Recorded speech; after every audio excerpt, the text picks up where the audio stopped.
Muhammadan abduhu wa rasuluh. Allahumma sholli ala Muhammad wa ala ali Muhammad. Saya akan menyampaikan catatan 20 tahun gerakan PKI sejak tahun 1996 sampai 2016. Ini kalau waktunya 5 menit pasti kurang. Ya, saya mohon teman-teman wartawan yang akan merekam agar utuh, karena saya akan menyebut nama, saya akan menyebut tempat, saya akan menyebut tanggal, saya akan menyebut alamat, saya akan menyebut siapa. Karena PKI, saya sudah bincang dengan abang saya, Bapak Kiflan Zain Alfian. Tugas kamu menjelaskan seluruh yang sedang terjadi. Tugas Bang Kiflan nanti bagaimana menghadapi kejadiannya. Untuk menghadapi kebangkitan PKI, kita akan wakafkan darah dan air mata kita untuk Allah dan tegaknya syariat Allah. Allahu Akbar. Jadi hari ini kita berbicara tentang kebangkitan yang sesungguhnya, ketika aroma amis darah sudah mulai terasa di mana-mana. Mereka sudah menguasai istana. Hampir sebulan ini tak ada lagi konsultan tentara dalam istana. Rapat-rapat di istana negara hari ini dipimpin oleh orang yang namanya Teten Mas Duki, Urip Supriyanto mantan KPU Solo, dan Budiman Sujatmiko. Jam 9 malam ke atas mereka berkumpul untuk terus merancang gerakan-gerakan PKI ke depan. Jadi artinya acara seperti ini sudah terlambat. Maka pesan buat saudara semua pada hari ini, ikuti sebatas waktu yang ada. Tentu saya banyak kekurangan. Kita awali dengan 1996. Tanggal 16 April 1996, polisi menangkap seorang perempuan yang bernama Dita Indah-Sari. Catat, Dita Indah-Sari. Siapa dia? Dia adalah staf ahli Menteri Tenaga Kerja dan Transmigrasi. Kabinet yang kapan? Kabinet yang sekarang. Namanya Dita Indah-Sari, gerwani muda, ada di kantor Kementerian Tenaga Kerja dan Transmigrasi. 10 tahun yang lalu dia juga orangnya menjadi staf ahli di Kementerian Tenaga Kerja dari menterinya yang bernama Muhaimin Iskandar. Saya sudah menyebut nama, rekam baik-baik. Semakin jelas siapa ada di mana, siapa akan berbuat apa, dan resiko apa yang akan terjadi bagi kita yang tidak teliti melihat. Jadi pada hari ini, sekali lagi saya sudah bilang dari awal, 30 tahun sudah saya yang mungkin cukup muda ini bergerak sampai ke Bakung, sampai ke Cemetuk, sampai ke Celuring, sampai ke Magetan, sampai ke seluruh titik-titik basis PKI. Saya punya kesimpulan, PKI telah bangkit kembali. Banyak sekarang rumah-rumah yang sudah kembali memasangkan baliho-baliho Palu Arit di rumah mereka masing-masing. Di saudara-saudara yang ada di Solo, dan Solo ini menyebut nama seorang yang bernama Harun. Dia tokoh PKI yang sudah tua dan tempat transit dari kader-kader PKI dari Jakarta. Jadi saya akan teruskan tanggal demi tanggal. 16 April 1996, Dita Indah-Sari menuliskan dalam buku hariannya, "Well, partai kita yang telah dikubur, dihina, dibakar, diusir, dibunuh, hari ini kita hidupkan kembali."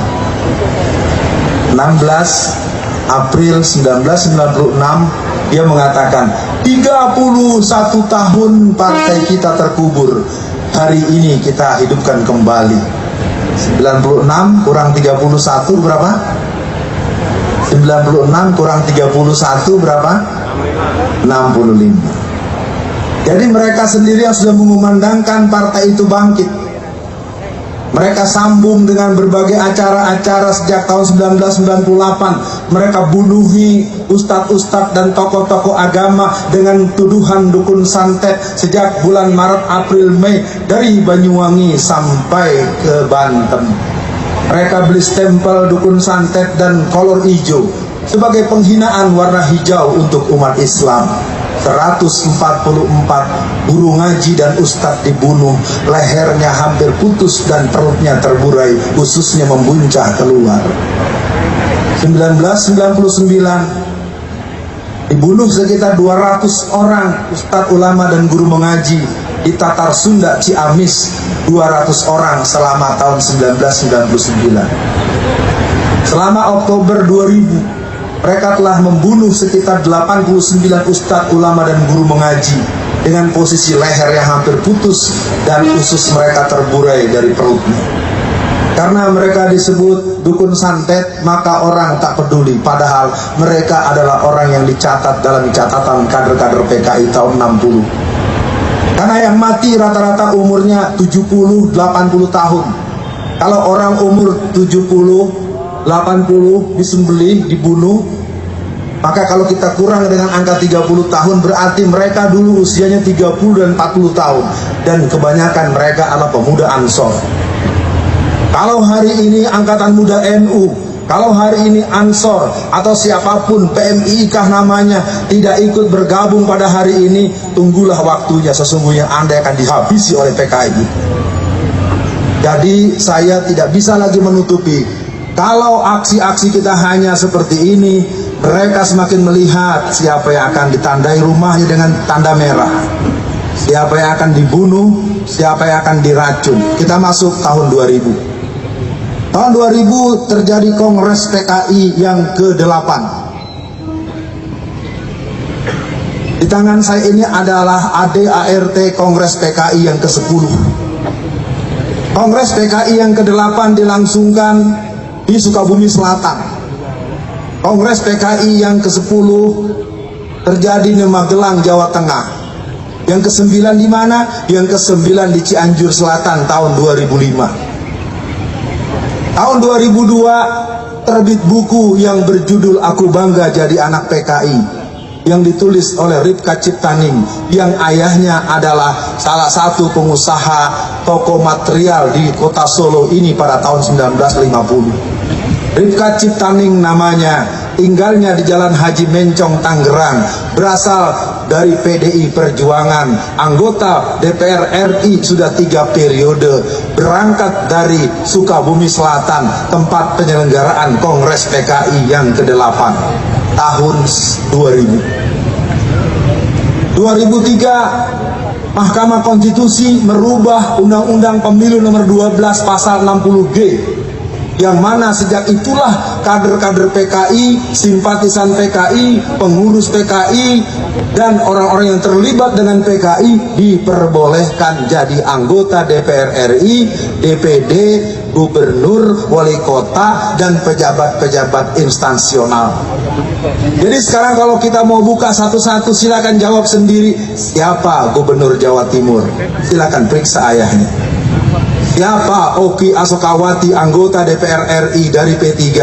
Ayahnya Brigadir Jenderal Anwas, PKI golongan A. Saya Alfian Tanjung, kader P3. Tapi hari ini saya bicara PKI sudah ada di DPR RI, sudah ada jadi gubernur, sudah ada jadi bupati, sudah ada jadi polisi, sudah ada jadi tentara. Jangan heran kalau hari ini polisi dan tentara tidak menunjukkan sikap yang tegas menghadapi PKI. Karena yang sangat gelisah adalah para veteran, yang sangat gelisah adalah tentara-tentara yang mengerti betapa kejam dan jahatnya PKI. Tahun 48 mereka berontak, mereka bakar pesantren Sabilil Muttaqin PSM Tangerang, mereka bunuh ulama dan santri, 108 orang disembelih, dimasukkan ke dalam sumur yang dalamnya 12 meter. Catat, yang menggagalkan mereka gerakan musuh dan antek-anteknya bukan dari Kodam 5 Brawijaya, bukan dari Kodam 4 di Ponorogo, tapi yang menumpas PKI 48 adalah Kodam 3 Siliwangi. Peristiwanya di bagian timur, tapi yang membabat dari bagian barat, yang tengah dan yang ada di timur tidak berdaya menghadapi PKI. Karena peristiwa G30 PKI, Jawa Tengah lebih dari 70% tentara-tentaranya terlibat dan menjadi anggota PKI. Artinya kebangkitan mereka hari ini bukan kebangkitan gurau. Kebangkitan mereka hari ini bukan kebangkitan dongeng, walaupun sering para pakar, para ahli sejarah, ahli ideologi bilang, "Woi Alfian, Anda sedang mimpi." Tidak. PKI hari ini bangkit. Mereka bernyanyi, bergembira di mana-mana. Sejak 2002 buku Ripka Ciptaning mulai tersebar. Tahukah jamaah semua, 2 juta kopi buku itu telah dicetak seluruh Indonesia. Judulnya Aku Bangga Jadi Anak PKI. Buku yang berikut terbit tahun 2005. Tahun 2004 Ripka Ciptaning menulis dalam koran harian Sore, Suara Pembaharuan. Dia mengatakan hanya dengan Nasakom sajalah Indonesia bisa keluar dari persoalan bangsa ini. Terbit tanggal 18 bulan Maret tahun 2004 yang mengatakan bahwa Nasakom adalah solusi Indonesia. 2004 Nasakom. Apakah tahu Nasakom? Belum tahu. Nasakom itu nasionalis, agama, komunis. Apa nasionalisnya? PNI. Apa agamanya? NU. Apa komunisnya? PKI. Itu 3 kawan tahun 63 bersatu untuk lebih kuat membela apa yang mereka mau. Awal reformasi ada Nasakom juga. Apa nasnya? PDI Perjuangan. Apa A-nya? PKB. Apa PKI-nya? PRD.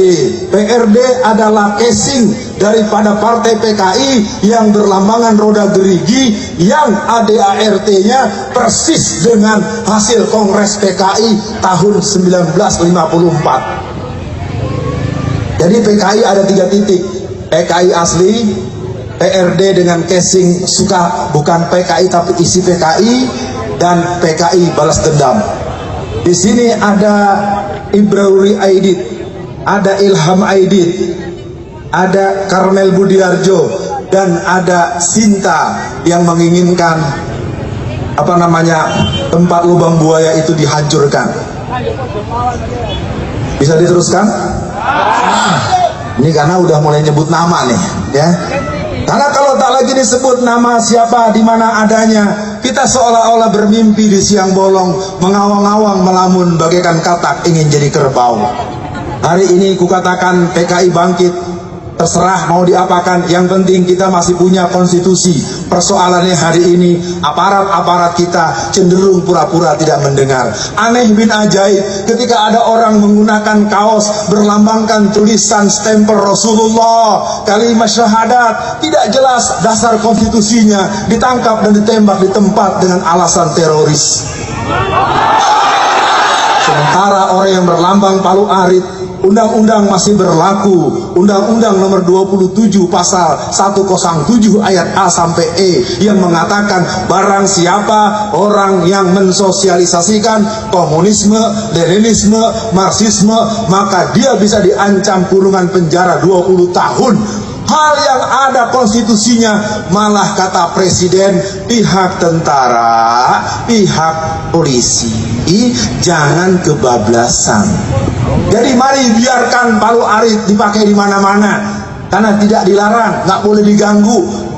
Kalau ada seorang pejabat yang menyuruh sesuatu yang bertentangan dengan undang-undang, berarti yang bersangkutan telah mengajarkan kepada kita bertentangan dengan undang-undang, maka secara konstitusi yang bersangkutan harus diselesaikan secara konstitusional.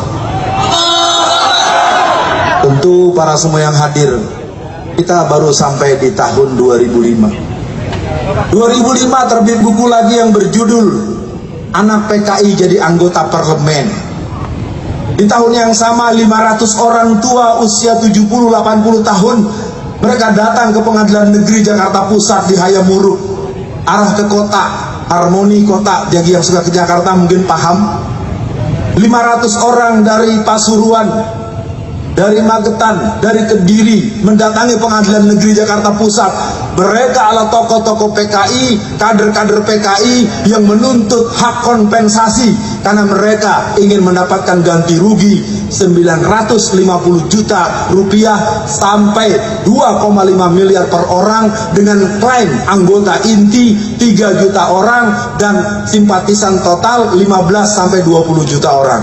Bayangkan, penjahat yang pernah mengkudeta negara, penjahat yang pernah membunuh ulama, menyiksa, meracun 62 orang pemuda Ansor, menyembelih ulama-ulama di berbagai tempat, datang-datang minta hadiah, datang-datang kita minta maaf pada mereka, datang-datang mereka minta dibebaskan dan ganti rugi. Ini artinya mereka sudah bangkit, saudara-saudara sekalian. 2007 deklarasi Papernas yang dipimpin oleh Dita Indahsari. Alhamdulillah PBR dan FPI pusat bersatu padu untuk menghentikan mereka. Dengan izin Allah, Papernas mati di tengah jalan, tidak pernah muncul lagi. 2008 terbit buku yang berjudul 50 tahun anak PKI. Itulah tulisan dari Ripka Ciptaning, sang gerwani muda yang membentuk pasukan gerwani Serikandi Indonesia.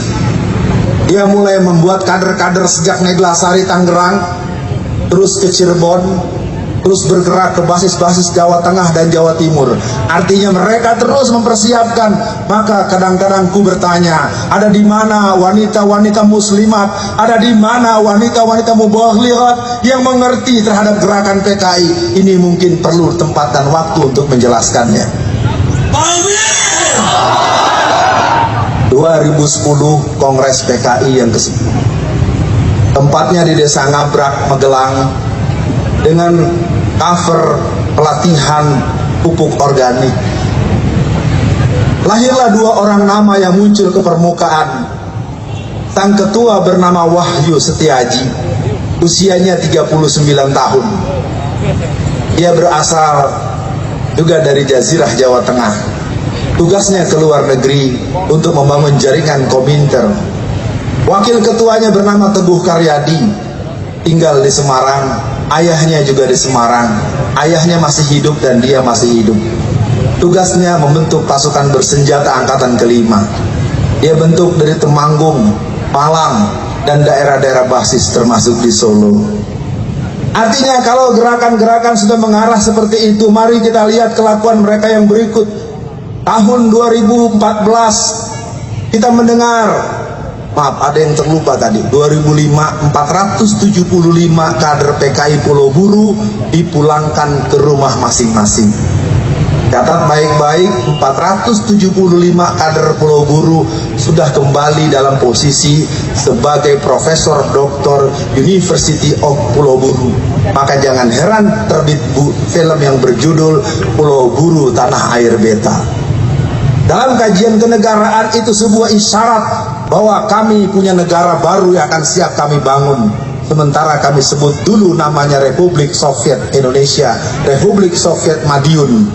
Mereka punya dan mereka mulai tes dengan Pulau Buru Tanah Air Beta. 2014 1 Mei penetapan libur nasional untuk Hari Buruh itu adalah pencapaian target PKI. Karena 1 Mei buruh libur bukan program bangsa kita, bukan program negara kita, bukan tuntutan para karyawan-karyawan kita. Itu rekomendasi Komintern, Komunisme Internasional di Perancis tahun 1916. Libur 1 Mei sama dengan libur 1 Juni. Itu bukan libur kesepakatan nasional, itu libur sepihak. Aksi PKI menetapkan 1 Juni sebagai libur yang berhubungan dengan Pancasila. Jadi hari semakin jelas, warna semakin terang benderang. Semoga hati tetap tenang, lihat dilakukan dengan iman dan ilmu. Jadi saya katakan buat para pendengar dan para hadirin pemirsa yang menyimak penyampaian ini, bahwa kebangkitan PKI sudah jelas-jelas. Kalau masih ada yang bilang itu bohong, mendramatisir, saya katakan siapa yang melemah-lemahkan kebangkitan PKI, siapa yang menyepele-nyepelekan kebangkitan PKI, berarti dia bagian dari kebangkitan PKI. Takbir! Waktu harus saya batasi. 2015 kita mulai dengan peristiwa ulang tahun kemerdekaan Indonesia. Ulang tahun kemerdekaan Indonesia biasa kita dengar nyanyi-nyanyian lagu kemerdekaan, kita dengar. Tetapi apa yang terjadi di Pamekasan Madura, ratusan bendera Palu Arit berkibar seiring dengan foto DN Aidit, Nyoto, Bono, Darusman, dan tokoh-tokoh PKI berkibar dengan nyanyian-nyanyian semangat anak-anak dengan kibaran bendera Palu Arit. Hal yang sama terjadi di Jember, Jawa Timur. Hal yang sama terjadi di Payakumbuh, Sumatera Barat. Hal yang sama terjadi di Taman Mini Indonesia Indah. Di tahun yang sama, tanggal 23 Mei tahun 2015 di kantor PCNU Kendal dilakukan peringatan ulang tahun PKI yang ke-95. Maaf, saya menyebut tidak dalam posisi memojokkan. Saya menyebut fakta, silakan periksa nanti pengurus PC Kendal. Betulkah tanggal 23 Mei tahun 2015 diselenggarakan refleksi ulang tahun PKI yang ke-95? Jadi mereka sudah bergerak di mana-mana. Mereka katakan I'm young generation PKI. Maka pada hari ini saya minta kepada yang saya hormati Ustadz Nur Hadi, ya ini diganti. Ya, ganyangnya ganyang PKI. Ya, kalau komunis terlalu umum. Ini PKI-nya bangkit, sudah di istana, sudah di balai kota. Balai kota Jakarta. Ahok adalah cerminan kader komunis tulen. Dia penyandang gelar salib dan Palu Arit. Mau bukti? Hari ini selama 2 tahun ke depan, pajak bumi bangunan buat rumah yang harganya 1 miliar digratiskan oleh Ahok. Karena Ahok ingin jadi gubernur lagi dalam pemilu tanggal 15 Februari 2017. Sekarang gratis, tahun depan gratis, 2018 gratis, nanti menjelang dia 2 tahun berakhir akan ditagih semua. Siapa yang tidak bayar, rumahnya akan diambil alih oleh Pemda DKI Jakarta. Ini gaya Mao Zedong. Tapi apa mau dikata, masyarakat kita sumbu pendek, cara berpikirnya tidak mampu diajak agak menengah sedikit. Banyak yang berdoa, ya Allah, alhamdulillah punya pemimpin seperti Ahok. Innalillah. 2015 gerakan mereka semakin berani. Akhiri cerita ini di 2016. Inilah insiden mulai terjadi. Ketika mereka menyelenggarakan Belok Kiri Festival di Taman Mini Indonesia, di Taman Ismail Marzuki, mereka punya rencana tanggal 28 bulan Februari sampai tanggal 5 bulan Maret, dan dibubarkan oleh teman-teman anti komunis, teman-teman GPII, teman-teman PII, teman-teman Taruna Muslim, dan teman-teman GBN serta pasukan-pasukan khususnya dari Bapak Kiflan Zen. Mereka kemudian berpindah ke kantor LBH Jakarta. Jadi kalau ada yang mau tanya di mana pusat kegiatan PKI hari ini, kegiatan PKI hari ini ada di kantor LBH Jakarta, Jalan Diponegoro. Silakan periksa di sana. Kegiatan PKI di Jakarta sentralnya di mana lagi? Yang kedua di Latuhar Hari, yaitu di kantor Komnas HAM. Jadi ada 2 tempat, kantor umum, kantor pemerintah, kantor LSM telah berubah jadi markas kader-kader PKI. Sedikit-sedikit mereka pergi ke sana. Kemudian datanglah Bejo Untung dengan rombongan pergi ke Cisarua Bogor untuk menyelenggarakan rapat koordinasi nasional. Oleh kawan-kawan Bogor, oleh GBN Bogor, mereka kemudian bisa dihalau. Lalu mereka kembali lagi ke LBH Jakarta. Mereka kemudian bergabung ke Hotel Arya Duta di depan patung Tani bersenjata. Mereka menyelenggarakan simposium PKI. Disitulah kita tercengang, ada Agus Wijoyo sang tentara, tapi kok cenderung membela mereka. Di sana ada orang berbuat kegiatan dengan atas nama Menko Polhukam, tapi kok bisa jalan dengan semangat PKI. Mungkin nanti Pak Kiflan yang menambahkan. Lalu apa yang terjadi kemudian? Gerakan-gerakan mereka hari ini semakin senyum, dan memang mereka sekarang bersembunyi seperti kura-kura. Mereka sekarang sedang senyum minggir di tengah jalan sambil berkipas. Aduh, orang Islam lagi pada sibuk. Nanti kita teruskan lagi, saudara-saudara. Kesimpulan KI Bangkit, mari kita cermati. Dan saya minta sekali lagi buat para yang hadir, jangan pernah berbuat apapun yang sifatnya fisik, karena itu yang mereka tunggu. Mereka menunggu agar ada